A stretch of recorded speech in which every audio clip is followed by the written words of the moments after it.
Hi guys. The world. I got the whole world in my hands. I got the whole wide world. Ooh, 8 of coins in the reverse, which is good. You're not around people, honestly, anymore that want you for your money. They're not people that don't have any money. They're people with goals. They're people that got their own money. They're people that have way more money than you do. That's why you're like, this is great. I'm actually learning. I'm being stimulated. I'm pushing myself to be the best that I can be. And that's the type of shit you like. You're somebody who likes to be stimulated. You don't want to be stagnant. You get bored easy, and that's good. You don't need to be sitting around doing nothing.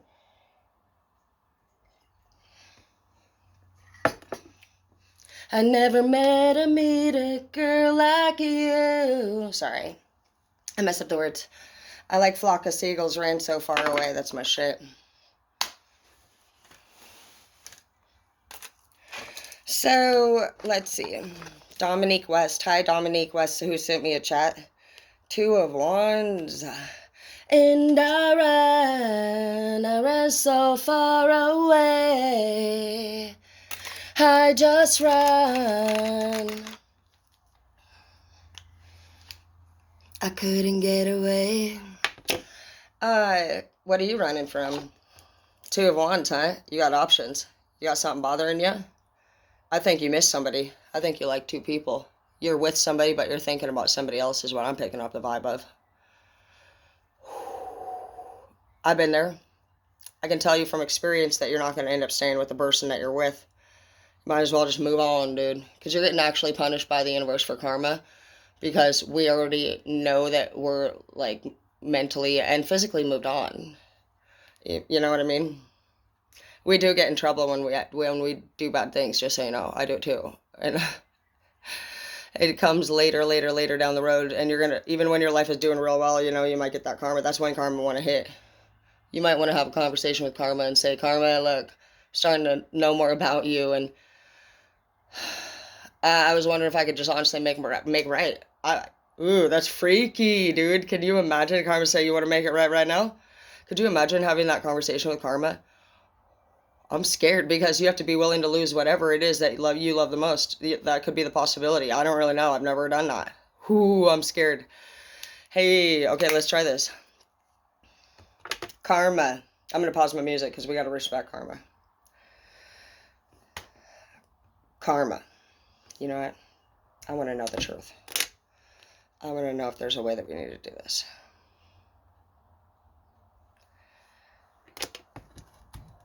Hey Google. Hey Google, is there a way that we can make right with karma?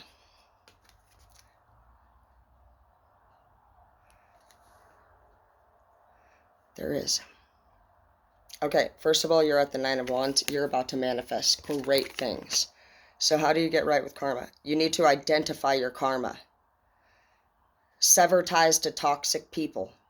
Learn from and take responsibility for your mistakes, so be accountable. Perform actions that nourish your spirit and involve well-being on every level. Karma expects you to fucking act right. Perform actions. Okay. Hazel? Come here. Get over here. That's our neighbor. Hey! Get over here now, butthead. Get over here, Hazel. He lives here too.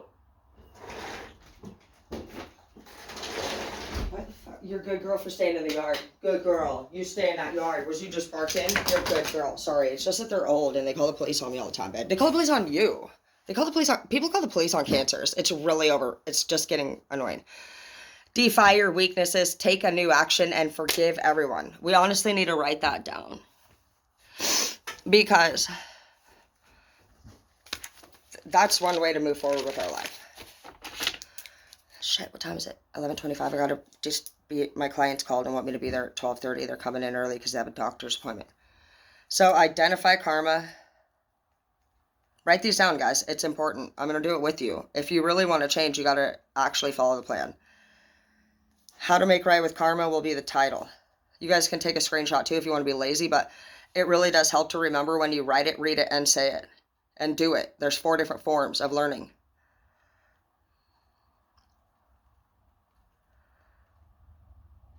Every time I take a screenshot, I honestly don't seem to like really see it and be able to access it, especially for you guys, easily. So I keep notebooks underneath this table here,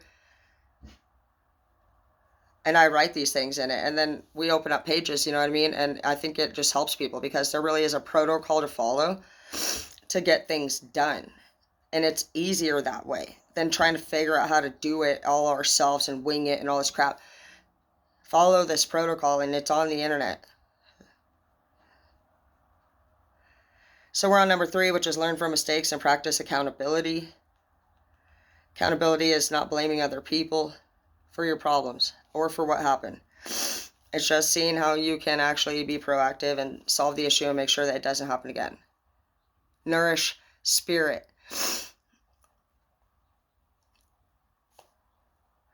Spirit loves nature, and it loves natural things, water, fruits, vegetables, things that it provided in the first place. Invoke well-being on every level.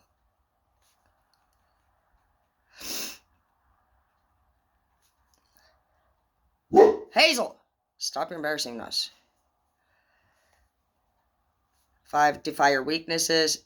Stand up to your weaknesses. Your weaknesses don't define you. Defy them. Stop being afraid of the fact that somebody else fucking brought you down and honestly made you believe that about yourself. Take a new action. You need to do new things. You need to hang out with new people. You need to go to new places. I stopped choosing what we were going to do. I started letting other people choose what we would do on our fun days, and then forgive everyone. And you do need to forgive everyone. And it's not because you actually forgive them. You know what's crazy? I'm actually getting to that point. I can actually forgive people. It's taken me years. But until you're actually 40 years old, you can't feel bad truly for what you've done wrong to people that have hurt them. So if you guys look up the human brain and at what age is this, look it up. At what age will I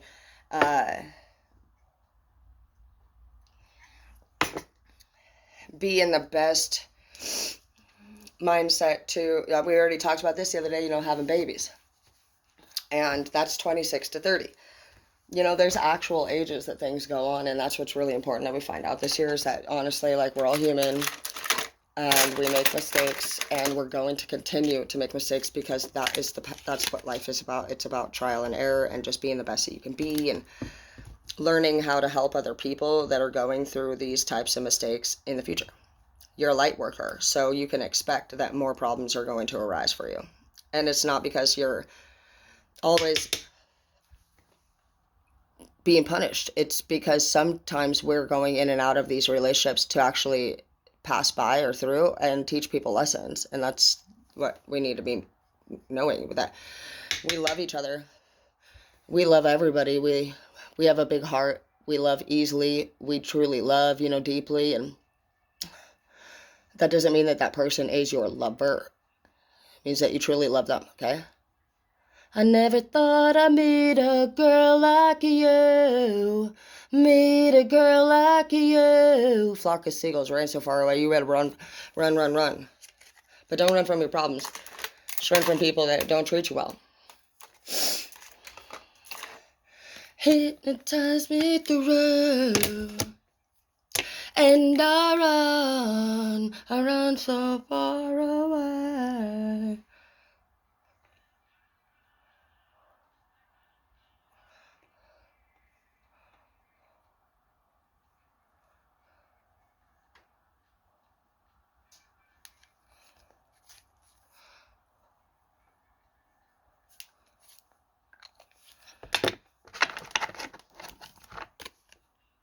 Seven of Wands.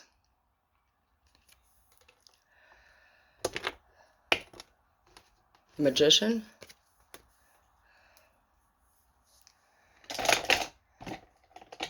You guys got magic energy. You guys are intense. I want you to know that.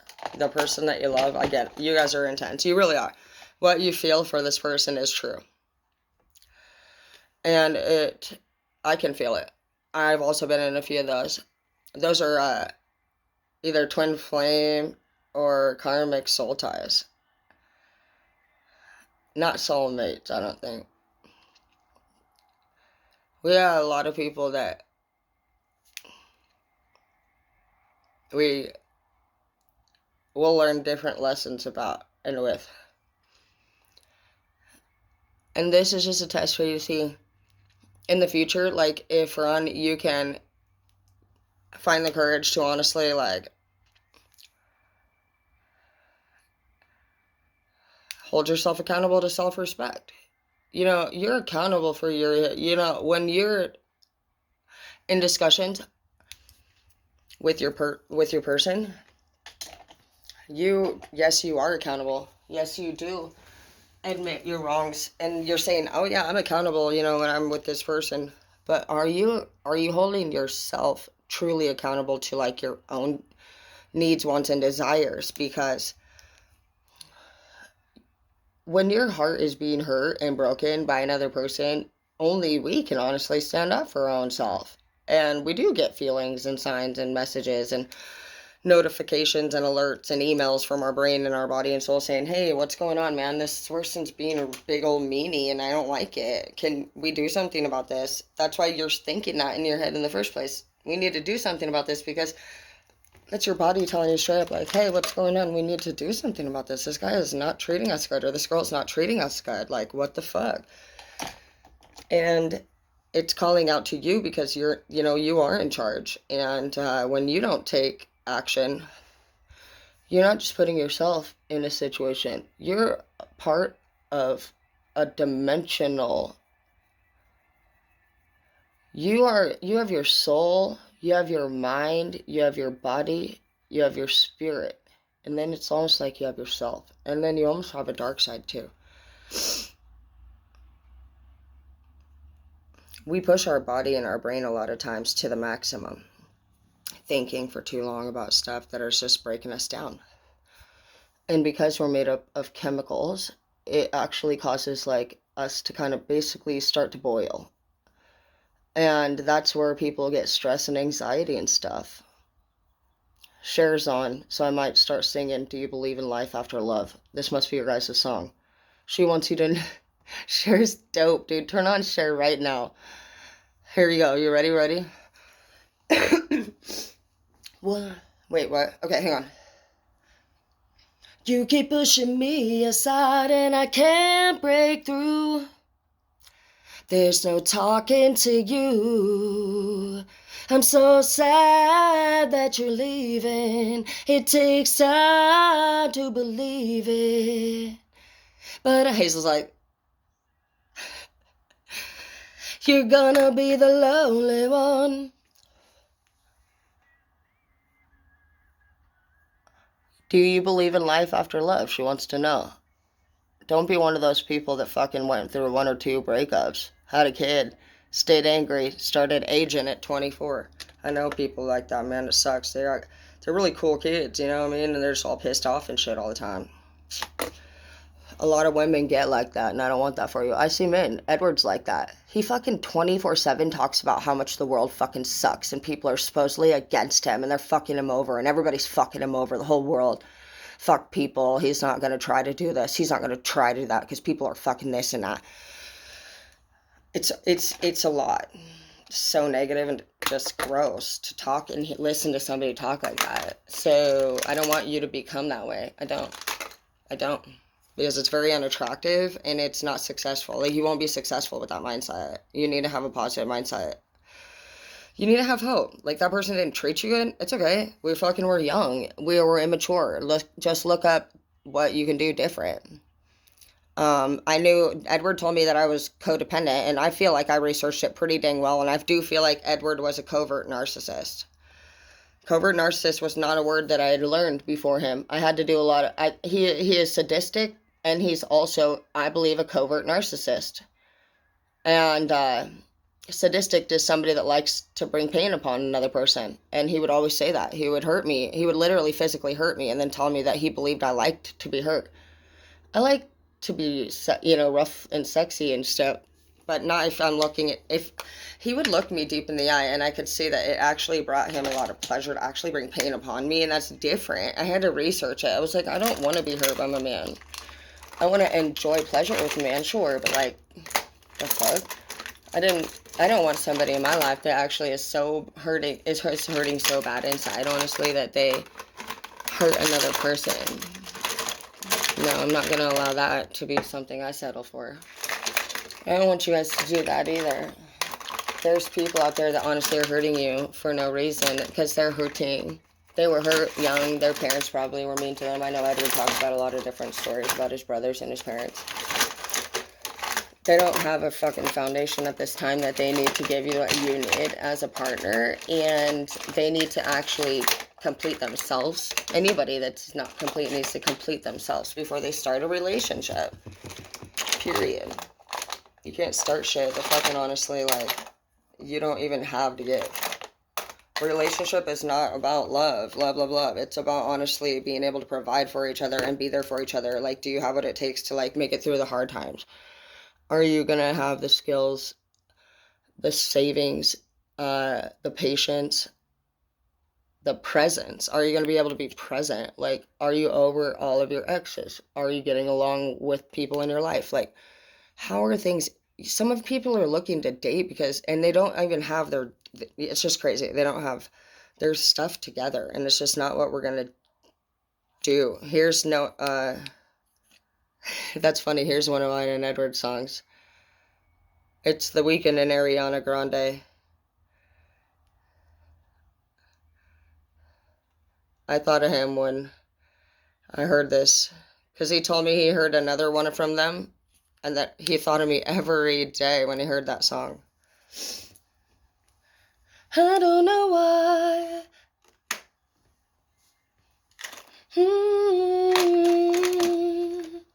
I make you cry, babe. I run away.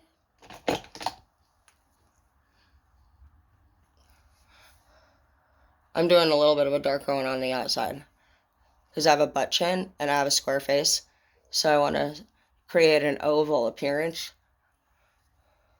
Save your tears for another day, baby girl. We got shit to do, and you too, boys. We're fucking boss energy up in here, and even if somebody's hurting your feelings, we need to. Balbina, she told me my boss. She was a cool boss. I was crying. I was hurting. I was real hurt. Zeke, it was just rough. She said, Tara, you will go into the room and you will put your makeup on. And you will go back out there and you will get to work. And you will act like nothing is bothering you.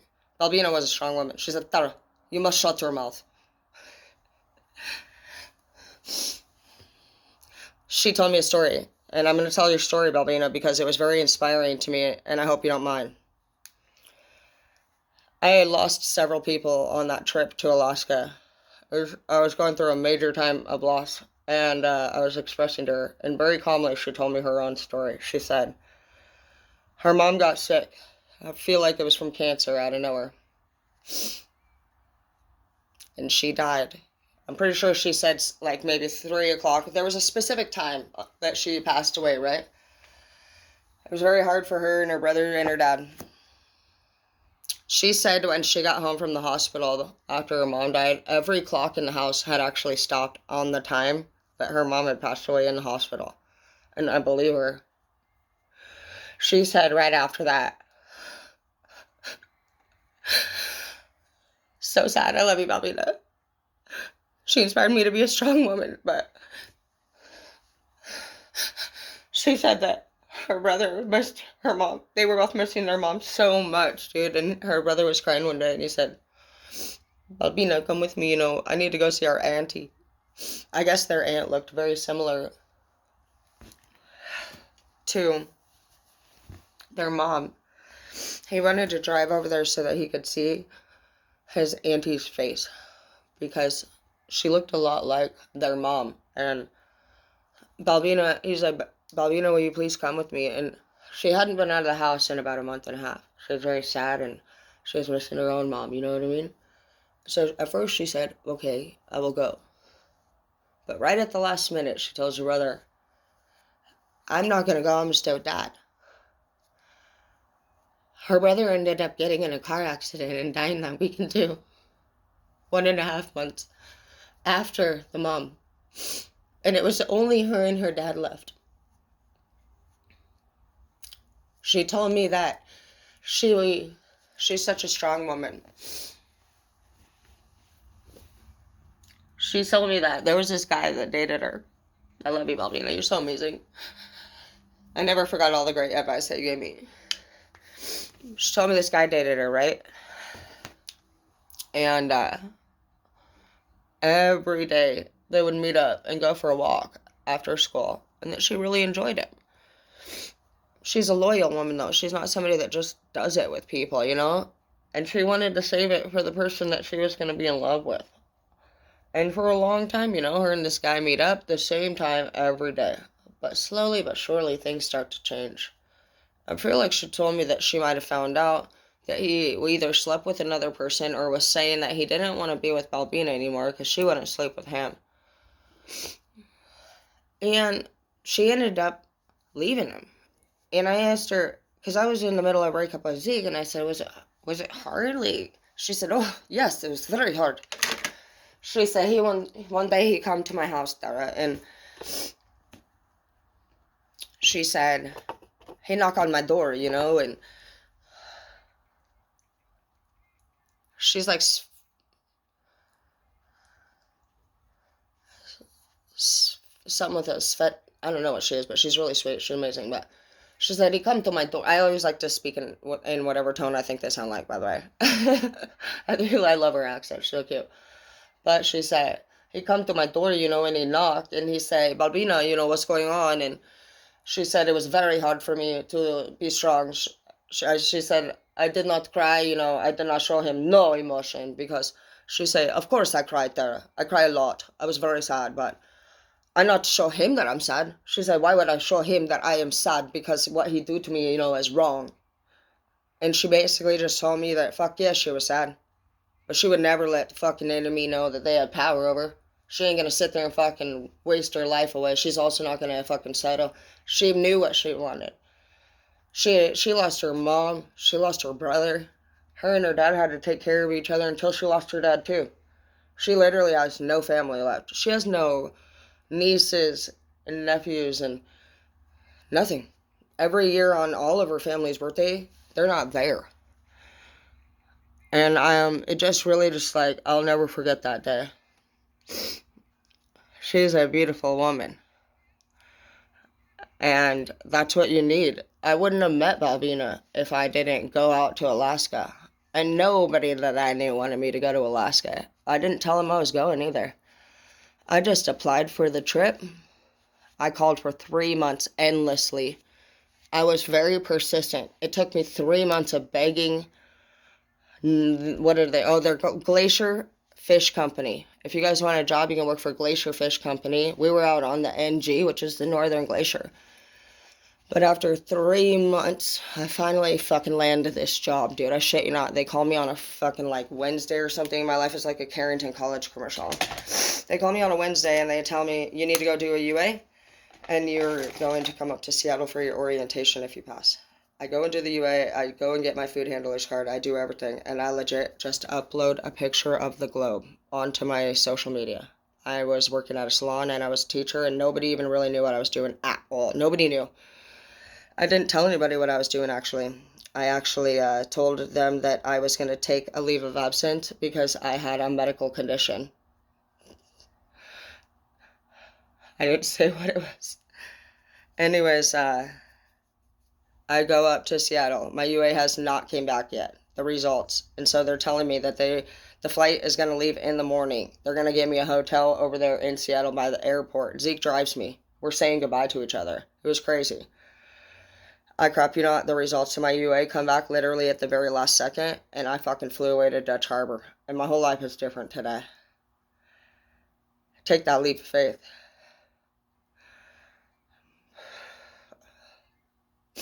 It's worth it, you guys. That's the magician for you. You're the magician. Activate yourself through the world. You don't have to be sitting here all stagnant and shit. I love you. You got this, baby girl. Baby boy.